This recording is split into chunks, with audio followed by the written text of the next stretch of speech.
My name is Dave Scott. I'm the staff veterinarian at Carolina Raptor Center here in Charlotte. We deal with injured birds of prey. We see over 1,000 animals a year. They come in to us for all sorts of reasons, including getting hit by car, gunshot, you name it, poisoning, and we try to rehab them, fix them up, and get them back on the road. The most common injury that we can identify is actually unidentified. About 50% are unknown. We assume that they're hit by car. If they're found on the side of the road, we do assume that. But the number one cause that is identifiable is hit by car. Following that is gunshot, unfortunately, and that's sad because that is an intentional thing. Hit by car obviously is an accident, but the gunshots are not, so that's the part that disturbs us.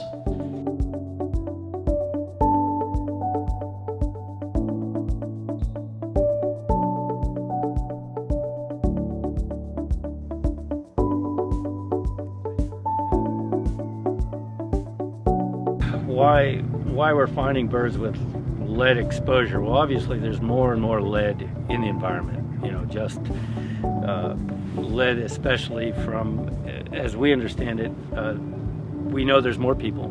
We know there's more recreational use, especially firearms, and that's been going up for at least the last decade or more. They can be shot with a pellet that has lead in it, but that doesn't cause lead poisoning. It only causes lead poisoning if it's actually absorbed into the blood via the stomach. So that means they're eating it from a carcass that's left over by a hunter. So we will see a spike in lead poisoning cases in the fall in the hunting season, and typically the cause is a deer carcass that's left, and a vulture or an eagle will go down and scavenge off of it, and then they end up with us.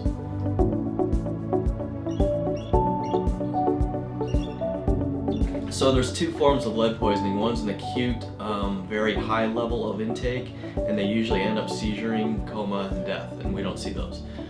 The form that we generally see is more of a chronic form where the lead builds up over time.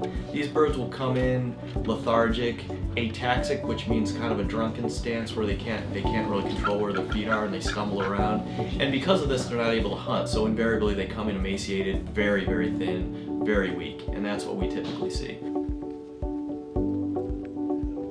We're looking at two charts right here. This is a turkey vulture and this is a bald eagle, and we're actually looking at a graph of their blood lead profile. This is time and this is the level on the vertical axis, and you can see that this blue band is where we want the lead level to be, at or below. That's considered background normal level. In this case, in the vulture, he started out pretty high, and what we do is we use a drug called, there's a class of drugs called chelators, and they pull the lead out of the blood. And so what we do is we start chelating, and you can see the blood lead level will drop down, and then the drug has to be stopped and the bird needs to be given a break. You can't continue the drug continuously, and when we do that, we expect the blood to rebound, or the blood lead level to rebound, and you can see that it has. And then we start chelating again and it drops off, and then it rebounds again, and it's the stair-step fashion pattern that we look for.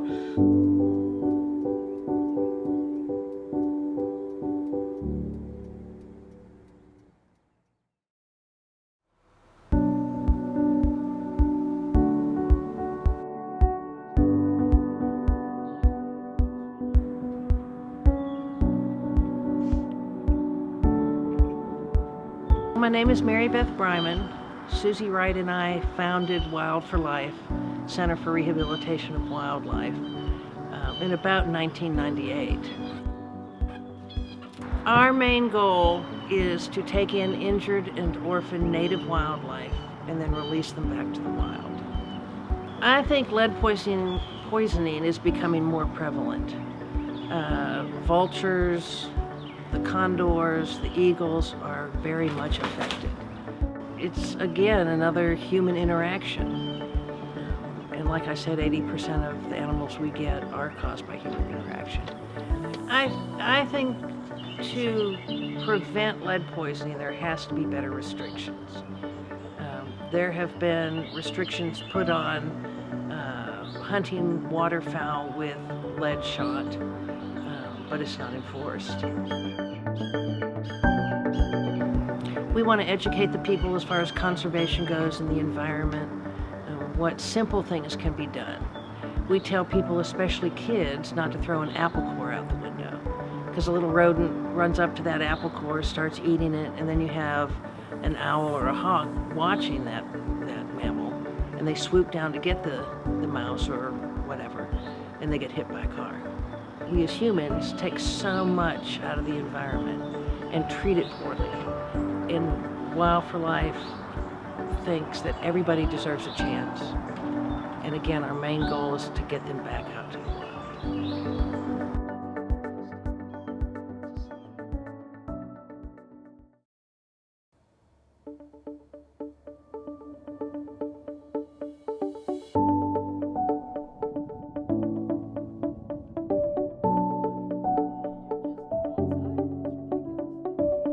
It is a moral issue, and it's Yeah. not just an economic issue. It's being framed as an economic issue by the people who use it as a political back and forth, and it's a huge one. I mean, and it's silly because it's a big shouting match, but it's obvious that lead is toxic to living things. It's not used in living things. So it is toxic if it's taken in any form. And so whether it's acute or over long term in accumulation. Since the source of the lead is coming from gunshot, the number one thing we can do to stop this problem in its tracks is to switch to non-lead shot, something like copper or another metal. That would do it overnight. There are some issues with that. People have switched to non-lead shot for waterfowl, as far as I know. I don't know all the rules, but I think that law was passed many years ago, and I think that's probably helped.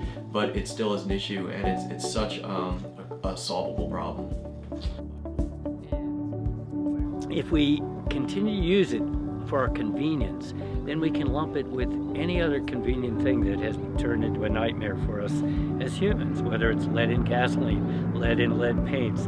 It could be, eventually we'll be looking at it the way we look at plastic bags, the way animals consume plastic bags in the ocean. And I'm sure you are well aware of that sort of thing. To me, it's in the same category. How can we continue to do it? Just because it's convenient for us to carry stuff out of the store or to shoot because it costs a few bucks less.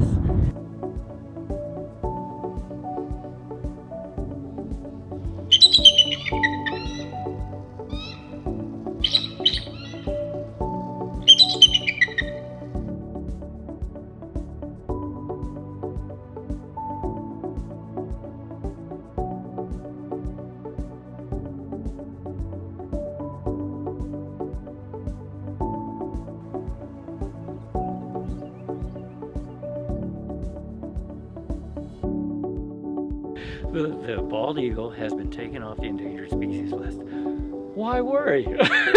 So that's not a good reason to stop improving our care for the environment. We should be thinking one of the reasons that we're finding more lead in eagles is because there's more eagles around to test. We're seeing more eagles actually succumbing to this environmental problem, and there are more people. We're not getting more scarce. There's no doubt. We are not an endangered species.